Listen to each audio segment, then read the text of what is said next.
Hello, hello, hello, and welcome to the latest installment of And Sarah Appeared. My name is Sarah, and I'm appearing before you today because we have to talk about something that has been going on in places and in arenas of power. I really did not want to talk about this issue because I did not want this issue to be an actual issue. But, for entertainment purposes, we have come to the surface about some allegations concerning, a star in the media. We're talking about the lawsuit and the allegations, and everything that I state is allegedly. This is all for entertainment purposes. With this conversation that I'm having on my platform, but it's a conversation that needs to be happening. What is going on is there's a current lawsuit that has been placed in the courts against the pop star Lizzo.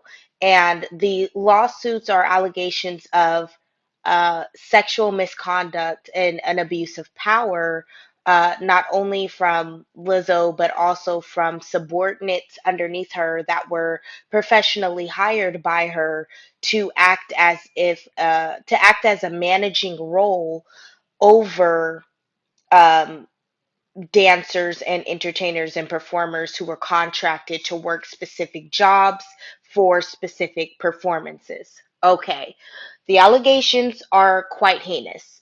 The allegations are of not only mistreatment with being spoken to in a demeanoring way, but coercing and allegedly coercing and allegedly engaging in uncomfortable sexually explicit acts that are definitely on the lines of harassment, making people uncomfortable, and doing things allegedly against people's personal boundaries. And guys, the thing about this is it's a reoccurring theme. I don't know if any of this is true. None of this has gone to court or has been proven true in the eyes of the court. All of this is alleged. I am not putting any blame on the victims, nor am I putting any blame on the perpetrators or the alleged perpetrators. What I what I'm saying is this: you can't mix business with pleasure. A lot of people who are in the entertainment industry, like most people, but here's the thing, a lot of people who are in the entertainment industry have some sort of hinge. They have some sort of thing that makes them more vulnerable than other people. Of course, I'm going to play the devil's advocate here. I'm going to rock the boat, rock the cradle. You know how I'm going to do. I'm going to give you both sides of the spectrum. You have some people who go into the entertainment industry because they have actual talent. Lizzo is a multifaceted, talented individual. She's also naturally beautiful, and people have not been so kind to her in regards to her size and her weight, which ironically, there are allegations that she was bullying people because of their weight. So here's the thing: when you go into the industry and you become famous, pseudo famous, whatever it is, if you don't deal with the issues that you have or the traumas that you have had while you're in the grooves of going through the industry, being famous is only going to magnify those issues. The problem with the industry is there is a hazing culture. That's not just in the industry. I think that's in every facet of American society. America has a problem, and I think the problem is we have to have people go through rites of passage or some sort of hazing in order to prove that they are worthy of that they are worthy of having opportunities where their natural talents would have already proven them worthy. Also, we have a lot of issues with rejection, abandonment, and inferiority complexes. And whatever kind of abuse that you've experienced prior to you making it to whatever status you have in life, you're going to have to understand that just because somebody inflicted that pain onto you doesn't give you the right to inflict that pain onto others. Now, remember, I don't know if Lizzo is actually guilty of all of these things. All I know is that there's an actual lawsuit here. Everything is being alleged. Nothing is written in stone. But I'm not going to go out here and say that the people who have brought the allegation forth are complete liars. I'm not going to say that because I don't know that. That is something that we do not know, and it has to be proven in the court of law. But here's the thing about it. Let's say hypothetically that the allegations against Lizzo were true. In that event, why are we constantly seeing people of power or people of prominence abuse their power in a way that is displaying sexual deviancy?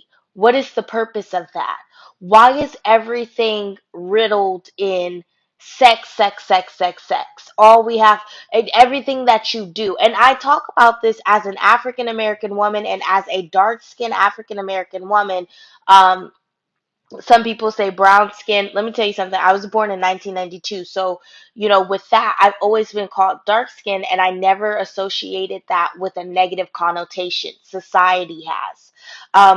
Dark skin, brown skin, deep skin, for the sake of being politically correct in the rest of the conversation, I will refer to myself as a deep skinned African American woman. When people see me, they automatically see a sex symbol. Why? Because of the color of my skin and because of uh, you could because of the history of slavery and things that have happened in slavery, African American women, whether they were deep skinned or almost white skinned, anyone who had African descent in them was looked at as a symbol or an object of sex. So with that being said, I'm all for body positivity. I'm all for being open with your sexuality and being comfortable in your sensuality. And I'm all for empowerment of your body as a woman. However, there is a certain image that goes out there to the subconscious mind of not only the general public, but of people of outside of your race. um, when they see you, they associate you with every other woman of color out there.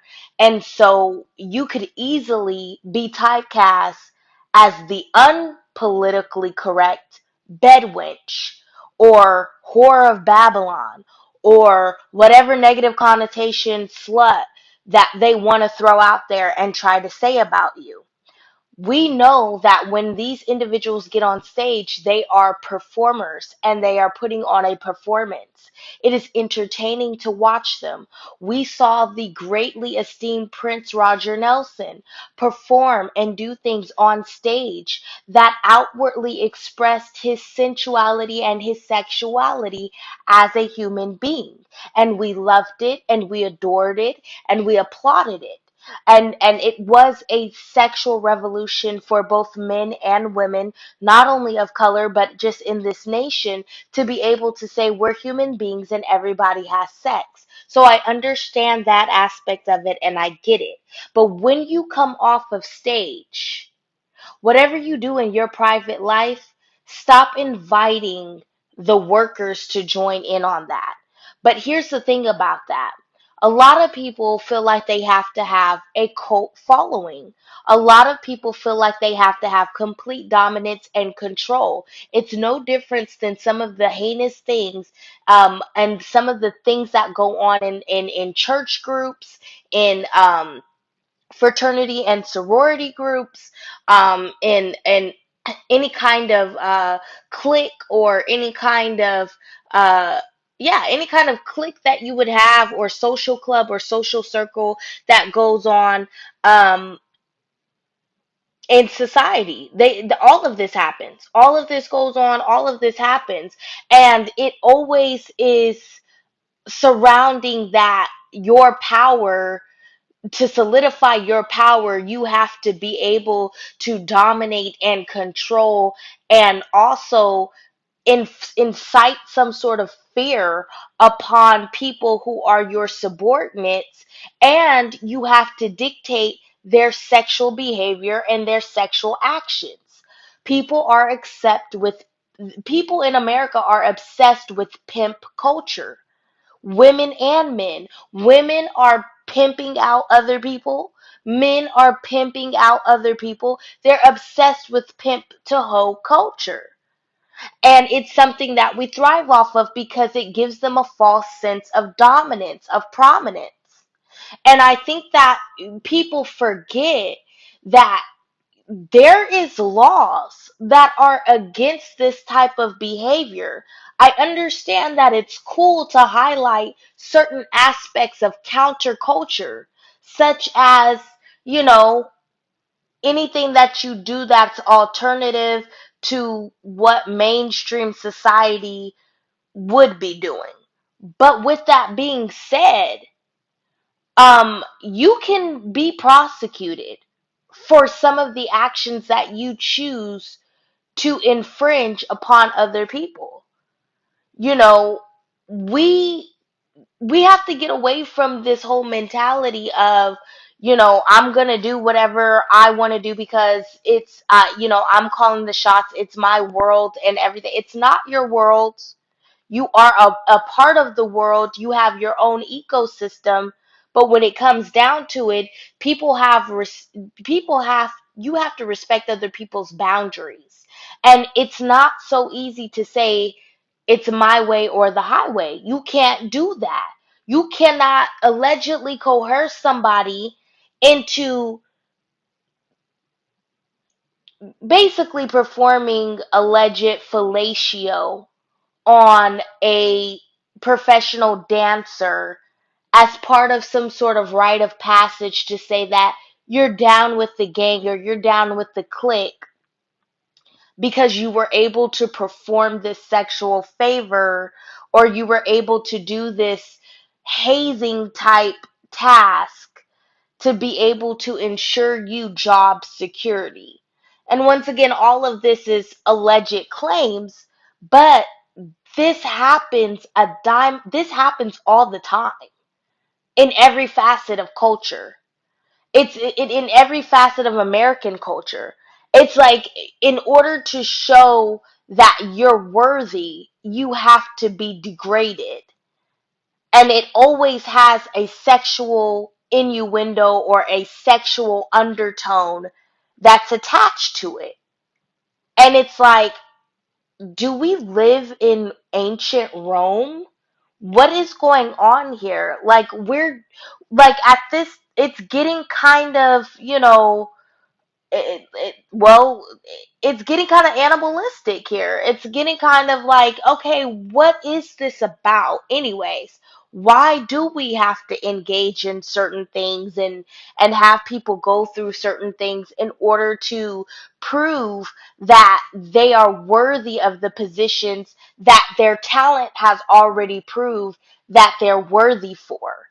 And then another alarming thing that allegedly happened was that there was a leader or a mentee over this group of performers who was touting Christianity as a front to who they were or their persona, but outside of the guidelines of Christianity, this person was allegedly terrorizing and inflicting some sort of mental conflict and crossing alleged physical boundaries with the other dancers that were a part of the troupe, um, threatening job security. And here's the thing that goes along with what they don't also tell you. If these things actually took place and they happen, once you're not able to comply with what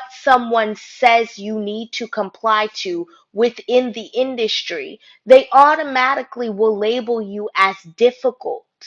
And if you are labeled as difficult within the industry, there is a code of silence, a code of ethics that people will follow to ultimately try to blackmail, blackball, or blacklist you from other opportunities or endeavors, and you may not be able to work again in the industry being called difficult.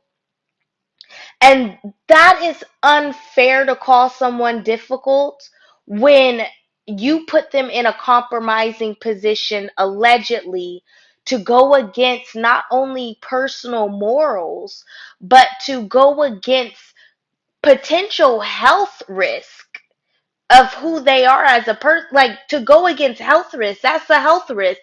To put your mouth on somebody else's scrotum or labia that you are not familiar with and that you are not consenting to, any sexual act that you are not okay with or consenting to, could be misconstrued as a type of rape. But it didn't go there because these people did consent, but they consented underneath the guise and the pressure of, and this is all alleged, they're claiming that they consented to keep work. And that just isn't right. That in itself is a hostile work environment. But I say that to say this on the flip side, and it's unfortunate that they're coming out. Also, some people are saying, why did you wait that long to go forward with your claims? um a lot of people will not come forward out of fear of retaliation. Now, these are alleged claims, and none of this has been proven in the court of law, but a lot of people fear retaliation, and retaliation can come in the form of physical retaliation, and it can also come in the form of energetic retaliation. And a lot of people have to go through both of them. And one form of retaliation is being called difficult in the industry, which will definitely shut down opportunities and keep you from not being able to work. Another form of retaliation, um, simply is being shunned, being fearful. A lot of people don't come forward and say things until they see that there is change, or if there is something that has coincided with some of the things that they've been subjected to. Sometimes you need a forerunner to kickstart what other people have already experienced and been too afraid to face or to speak out about. And so that explains why some people do not say anything right when it happens right then and there. It's fear, it's retaliation, and it's, I don't know how this will turn out for me. But when they see, if they see someone else who has been subjected to similar behavior patterns from someone who fits the description of a person in power over them, it will ignite and spark the inspiration to follow suit with their allegations. So that's one thing. But with that being said, how many of us could honestly say that if we had the type of fame and notoriety that Lizzo has been able to create for herself, that we would not have moments um, of ego tripping? How many of us could honestly say that we are healed enough to say we would not compromise or put somebody in a vulnerable position in order to prove themselves, like how many of us have been subjected in everyday lives to go through in order to prove that we were suitable for the positions that we have in society today? This does not just happen in entertainment. This happens in the corporate world as well. This happens in corporate America. You have certain groups and cliques within corporate America, and you can climb the ladders of corporate America quickly if you're able to barter or do things that may be seen as unslightly in the eyes of the general public. But my question to the general public today is, are you a healed enough individual to where if you had the fame, the money, and the notoriety that Lizzo has built for herself from the ground up, and the talent, would you also be caught behaving badly? And like I said, all of these are allegations. I am not saying that Lizzo is guilty of anything because I don't know. It hasn't been proved in a court of law. We don't know if this is true. We don't know if this is false. We don't know what this is. We just know that there has been a lawsuit that is filed, and we can only go off of the allegations, and we can go only go off of some of the things that um, uh, Lizzo has, responded to, defending herself. But I want to say this: whatever you do not fix.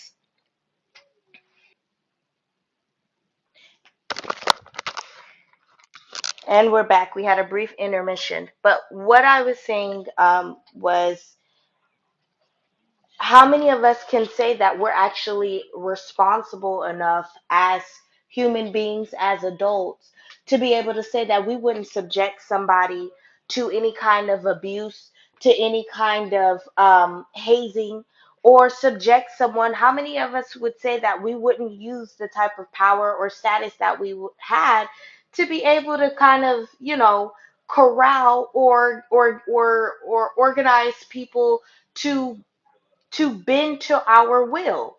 It's a sad thing to have to admit, but this is the reason why you gotta do your shadow work. This is the reason why you gotta come to the end of yourself.